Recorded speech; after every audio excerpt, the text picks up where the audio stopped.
Hospitalized just for a fracture? Stop being such a baby. You better crawl out of there and cook dinner, or we're getting a divorce. How could anyone, hearing their wife was in the hospital, have those words come out of their mouth first, instead of concern? Most people wouldn't be able to understand, but this is my husband.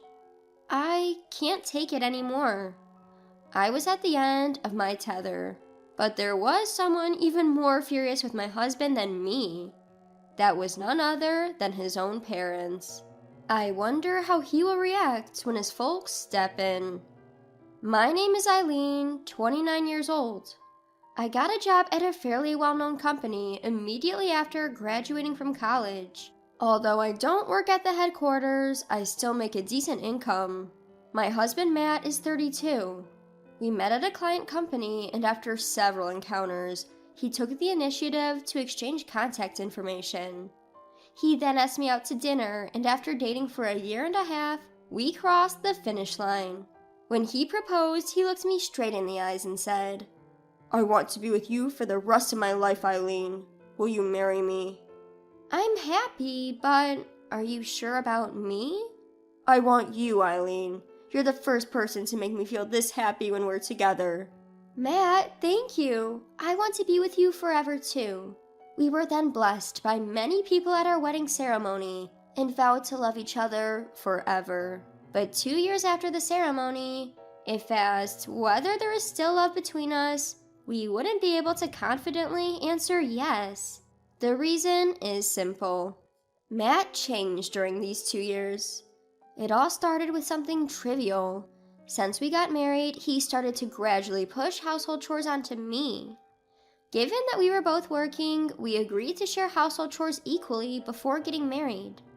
Despite this, Matt stopped doing his part of the chores, like cleaning the bath and doing the dishes. At first, he would do it reluctantly when I pointed it out, but he gradually stopped doing it even when I asked. Because of this, my workload increased, and overtime hours piled up, eating into my bedtime. Exhausted both mentally and physically, I decided to have a talk with Matt. When I returned home, my husband, who had arrived home before me, was already lounging on the sofa with a beer in his hand.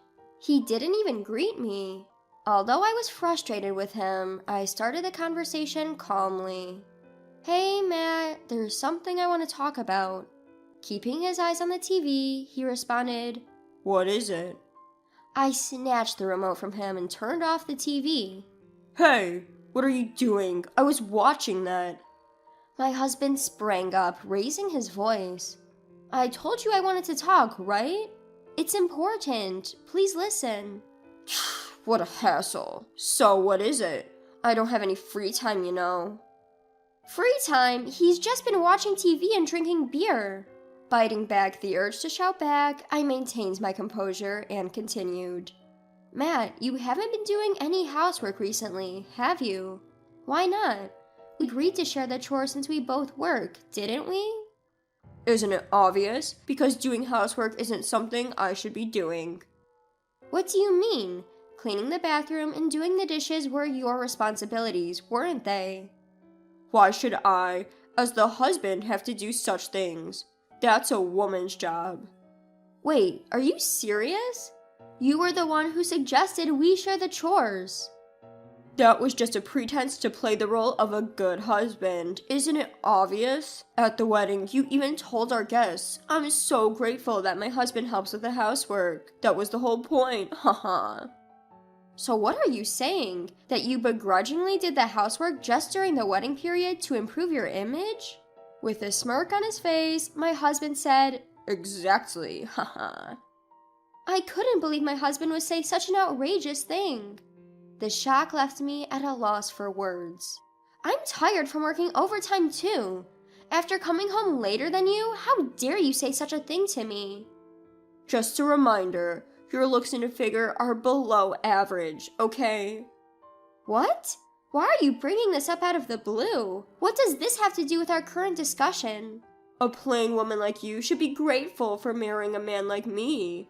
And yet, you're whining about mere housework. Know your place. My husband Matt blurted out loudly and turned on the TV without waiting for my response.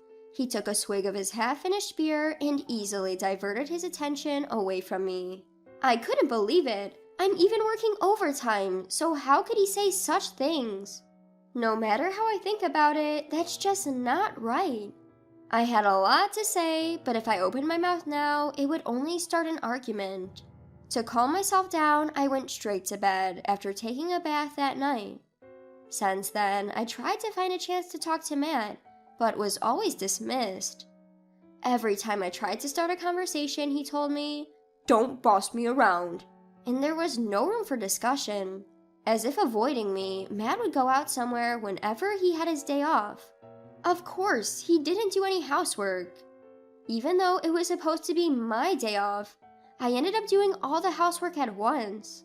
Time passed, and as my company entered a busy period, my overtime hours increased more than usual. Then, Matt exploded in anger again. "Hey, what time do you think it is? Where's my dinner?" Matt started yelling as soon as I came home after finishing 3 hours of overtime. I told you this morning that I'd be doing overtime today, so you should either make dinner yourself or eat out. What? Are you kidding me? Why should I have to cook my own meal? It's fine if I eat out, but where's the money for that? Are you gonna give it to me?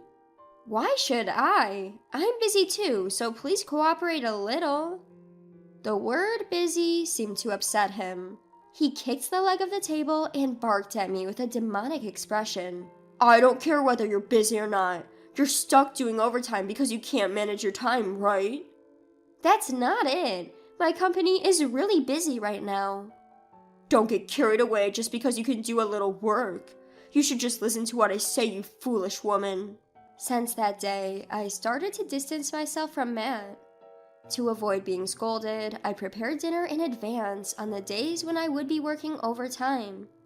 I also decided to do all the housework on my days off. In retrospect, I probably should have just divorced him right away. But even in such a situation, I couldn't truly despise him from the bottom of my heart. Living like this, my burden inevitably began to accumulate. After 2 months, both my body and mind were completely worn out, and I lost my motivation for work. One day, on my way to work, I missed a step on the subway stairs and fell. Although I was conscious, I couldn't move due to the pain and ended up being transported by ambulance. Even after arriving at the hospital, the pain in my body didn't recede, and I couldn't move as I wanted. Once all the examinations were done, the doctor came into my room and said, "You fractured your leg and have bruises on your arm and back. You must be in so much pain, right?" "Yes, I can't move my body as I want to even now." "Likely, you will be in this condition for a few days. You look pale. Were you tired?" "That's..." "Anyway, you will have to stay in the hospital for a while. Can you contact your family yourself?"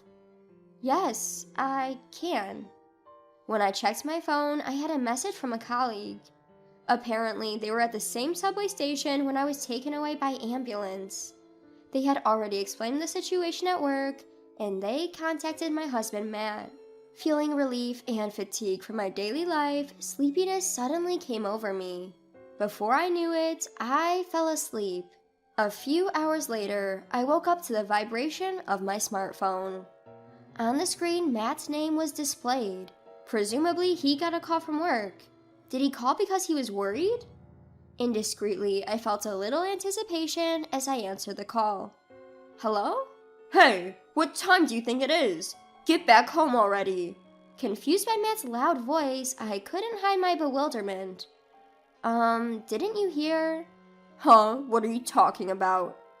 "I had an accident at the station. I'm in the hospital now. I've broken my leg and I'm going to be admitted." A few seconds of silence passed. Then he burst into laughter. "What the heck are you saying? Haha. Hospitalized? You're not trying to use this as an excuse to abandon housework, are you?" "What? What are you saying? Of course not. Didn't you get a call from the office?" "No such thing came. Even if you try to deceive me, it's futile. Even if it's true, it's none of my business. Get back here and cook dinner, got it?" Wait a minute, Matt. My words were cut off as the call ended abruptly. How could he say such a thing so casually? Isn't it normal to worry when you hear that your wife has been hospitalized? To Matt, am I just a convenient existence to do housework? Exhausted, I laid down on the bed again. A text from Matt appeared on my phone. If you're not coming home, I'll order takeout. You're paying. The moment I saw the stark, emotionless message, all my feelings were suddenly cleared. It's foolish to be troubled anymore. The moment I considered divorce, there was a knock on my hospital room door. When I saw who had entered, I couldn't believe my eyes. What? My father-in-law and mother-in-law? Why? My in-laws lived far away, and apparently they weren't on good terms with Matt. So even after our marriage, I hardly ever saw them, maybe once a year at most. I couldn't understand why they were here. Perhaps sensing my confusion, my mother-in-law spoke gently. Eileen, sorry to disturb you. We heard you were taken to the hospital in an ambulance, and we were worried. How did you know that? We got a call from your office. Huh? According to them, the company had contacted them a few hours earlier and they had hurried over. The company had tried to contact Matt several times, but he had not picked up the phone at all. Hence, they had reached out to his childhood home, which had been designated as an emergency contact, and this led his parents to come over. The unexpected kindness was enough to make me choke up. I was genuinely happy that they had come all this way out of pure concern. I fought back the tears welling up inside me and bowed my head to Matt's parents. Mr. and Mrs. Johnson, thank you so much. It's okay, dear, we're family. Where is Matt, though? Don't tell me, he hasn't shown up? Yes. They were taken aback at my response. Then my cell phone rang. The caller was Matt. Hello? What the hell is wrong with you? Are you seriously not planning on coming back? The unexpected yelling surprised Mr. and Mrs. Johnson, and they exchanged glances. I put my index finger to my lips, indicating that they should remain quiet. They nodded, and I continued responding to Matt. Didn't I tell you? I've been admitted to the hospital. I don't think I'll be able to come home for a few days. Admitted to the hospital for a mere fracture? Stop being so pampered. Crawl your way out and cook some food. Mrs. Johnson, about to exclaim, was stopped by Mr. Johnson. Matt, continuing his tirade, oblivious to the fact that his own parents were listening in. Just to let you know, if you refuse, we're getting a divorce, all right? Haha. A divorce? Are you serious? Of course, why wouldn't I be? No point being with someone like you, who's not only unattractive, but also neglects their household duties, haha. I was left speechless, baffled by my husband's loud laughter over the phone. Isn't it about time to stop? He had always looked down on others. I had to say something. Hey, are you okay saying stuff like that? Your parents are furious. What? What are you talking about? Haha. He responded with a frivolous tone, perhaps thinking it was a joke. I handed my smartphone to my in-laws and left the rest to them. Then my in-laws unleashed a thunderous rebuke into the phone. Matt, how could you say such things to Eileen? How could you be so heartless, knowing your wife is in the hospital? We don't even consider you our son anymore. You're disowned. Wait, hold on, it's not what you think. There's a reason for this. There's no excuse for your behavior. All you do is say the worst things. I'm ashamed to have a son like you. Apologize to Eileen right now. Perhaps feeling overpowered by his parents, my husband suddenly switched gears and started yelling at me. Eileen, enough is enough. Using my mom and dad like this? Using them? It's your fault for not answering the call from your company, isn't it?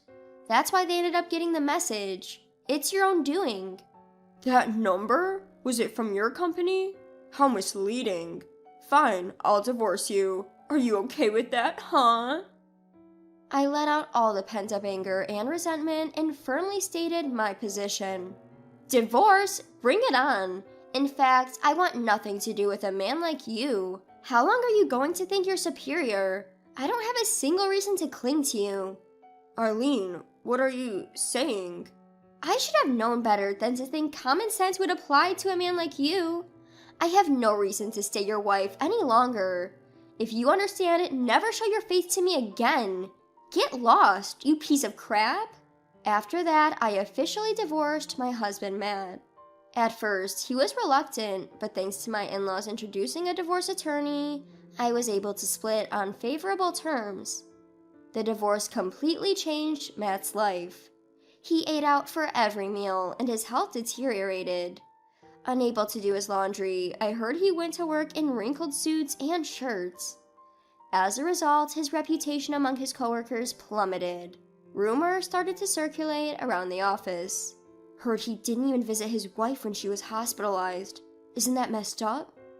Well, no wonder she dumped him, ha ha ha. Eventually, Matt started to miss work without notice. Without anyone on his side, it's probably only a matter of time before he's forced to quit. On the other hand, I was discharged from the hospital and was able to go back to work as usual. Although I am now a divorcee, my job kept me busy, so the impact was less than I expected. And if the opportunity to meet a good person comes along again, next time I'll make sure to properly assess them. All for the sake of finding true happiness this time.